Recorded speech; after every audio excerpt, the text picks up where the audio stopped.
বৃহত্তৰ খাইজাবিনী অঞ্চলৰ বাৰাবেটা মিলন বজাৰ সংযোগী যিখন পথ বৰপেটালৈ যোৱা যিখন পথ মিলন বজাৰ সমীপৰ যিখন উল্টাখুন্দাৰ ব্ৰিজ এই উল্টাখুন্দাৰ ব্ৰিজ 7-8 বছৰ হ'ল।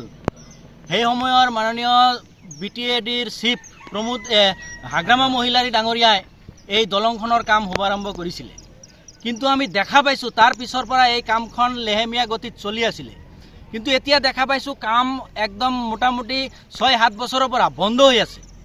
আচলতে কি কাৰণত বন্ধ হৈ আছে এই বিষয়ে আমি কিন্তু একো ৰাইজে নাজানো।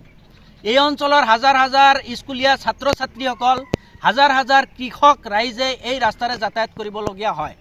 আপোনালোকে জানে যোৱা এই বাৰিষাৰ এই 6 মাহ হ'ল এই ৰাস্তাৰে অহা যোৱা একদম সম্পূৰ্ণৰূপে বন্ধ হৈ আছে। 4চকীয়া বাহন এই ৰাস্তাৰে অহা যোৱা কৰিব নোৱাৰে। এই অঞ্চলৰ যদি কোনো একজন গৰ্ভৱতী মহিলা যদি হস্পিটেলত ল'ব লগা হয়, আধা ৰাস্তাতে কিন্তু মৃত্যুমুখত পৰা পৰিলক্ষিত হৈছে। আমি চৰকাৰক দাবী জনাইছোঁ এই দলংখনৰ কাম অচিৰে সম্পূৰ্ণ কৰিব লাগে।